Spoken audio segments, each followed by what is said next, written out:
दोस्तों, आज हम आपको एक कहानी बताएंगे। यह कहानी बुरे समय में आपको बहुत हिम्मत देगी। यह बात उस समय की है जब महात्मा बुद्ध अपने शिष्यों के साथ जाकर दूसरे गांव में प्रवचन दिया करते थे। एक बार की बात है, गर्मी का समय था। बहुत तेज कड़ाके की धूप निकली हुई थी। महात्मा बुद्ध और उनके शिष्य किसी गांव में प्रवचन देने जा रहे थे। उन सभी शिष्यों का गर्मी से हाल बेहाल हो रखा था और वह सभी चलते बहुत थक भी गए थे। महात्मा बुद्ध के प्रिय शिष्य आनंद भी उनके साथ थे। अब आनंद के मन में भी सवाल उठ रहा था। अंत में उन्होंने बुद्ध से कहा, गांव कब आएगा और यहाँ से कितनी दूर है? हम थक गए हैं। वही खेत में एक बूढ़ा व्यक्ति काम कर रहा था। आनंद ने उस आदमी को देखकर बुद्ध से कहा, चलिए हम उनसे दूरी पूछ लेते हैं। बुद्ध ने हामी भरी और साथ चले गए। आनंद ने बूढ़े आदमी के पास जाकर पूछा कि यहाँ से आने वाला गांव अभी कितनी दूर है? बूढ़े व्यक्ति ने कहा कि यहाँ से वह गांव अब कुछ ही दूर पर है, आप जल्दी पहुँच जाएंगे। यह कहकर वह व्यक्ति बुद्ध की तरफ देखकर मुस्कुराने लगे। बुद्ध भी उस बूढ़े व्यक्ति को देखकर मुस्कुराए।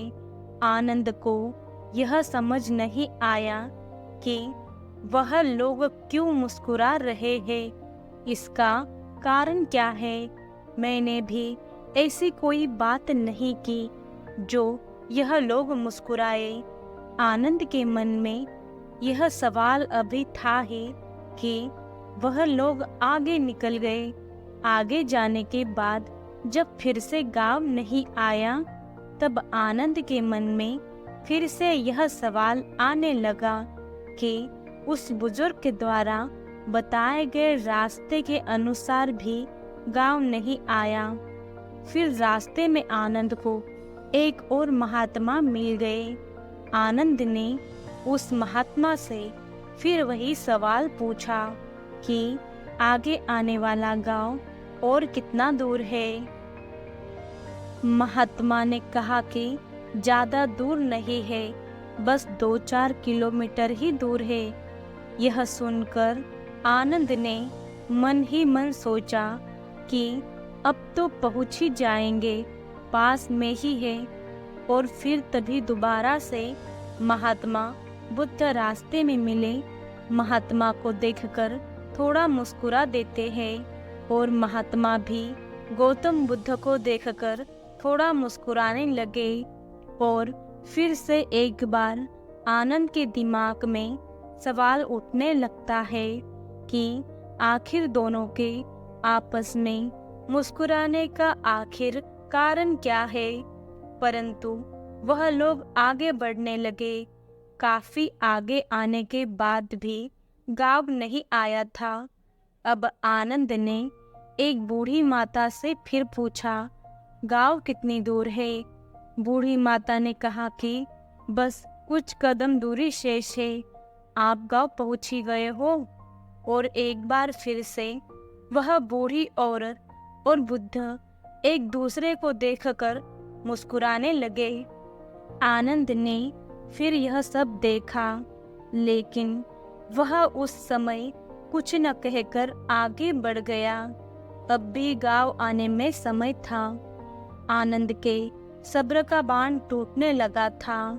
वह समझ नहीं पा रहा था कि हम गांव पहुंच क्यों नहीं पा रहे हैं। वह रास्ते में रुक गया और कंधे पर रखे सामान को क्रोध में आकर फेंक देता है और अंत में महात्मा बुद्ध से कहता है कि वैसे तो आपने कहा है कि बेकार के प्रश्न नहीं करना चाहिए, लेकिन फिर भी मेरे मन में काफ़ी देर से एक सवाल परेशान कर रहा है और मुझे खाया जा रहा है। कृपया कर आप मुझे उसका उत्तर दें। बुद्ध ने कहा कि पूछो, क्या पूछना है? आनंद कहते हैं कि हम जिससे भी रास्ता पूछ रहे हैं वह हमें बस थोड़ी दूर कहकर आगे बढ़ाए जा रहे हैं, और आप कभी उन्हें देखकर मुस्कुराते तो कभी उन्हें देखकर हंसते हैं। इस चीज़ को कृपया मुझे समझाइए और यह भी बताइए कि कहीं हम गलत रास्ते पर तो नहीं चल रहे, तभी गाँव नहीं आ रहा है और इतना समय लग रहा है। बुद्ध आनंद की बात सुनकर कहते हैं, आनंद, हम बिल्कुल सही रास्ते पे जा रहे हैं और जिस रास्ते से हम गांव जा रहे हैं वहाँ के लोग मुझे जानते हैं, क्योंकि मैं पहले भी इस गांव में जा चुका हूँ और मुझे इस राह की दूरी भी पता है और यहाँ के लोग भी यह बात जानते हैं, और इसीलिए वह लोग फिर से मुझे जाते देख पहचान कर मुस्कुरा रहे थे।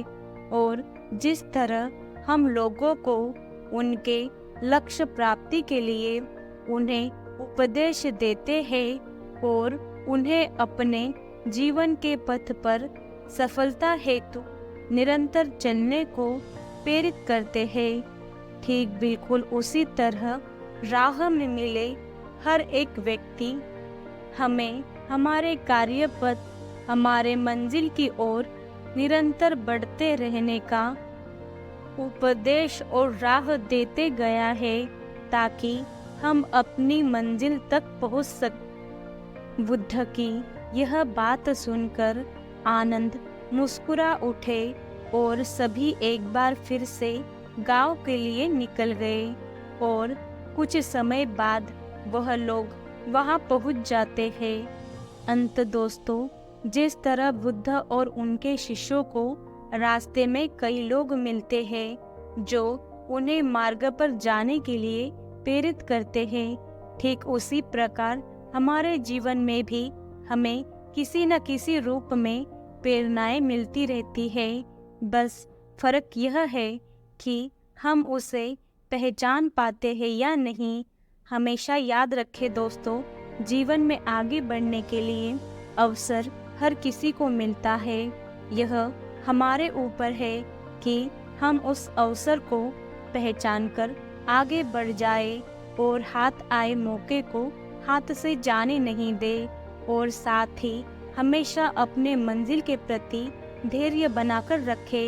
बेशक उसे मिलने में समय लगे, कठिनाइयों का सामना करना पड़े, लेकिन एक न एक दिन वह मंजिल जरूर मिलेगी, और जब हम उसे प्राप्त कर लेंगे तो सभी मार्ग में मिली कठिनाइयों को भूल जाएंगे और उस जीत की खुशी को महसूस करेंगे।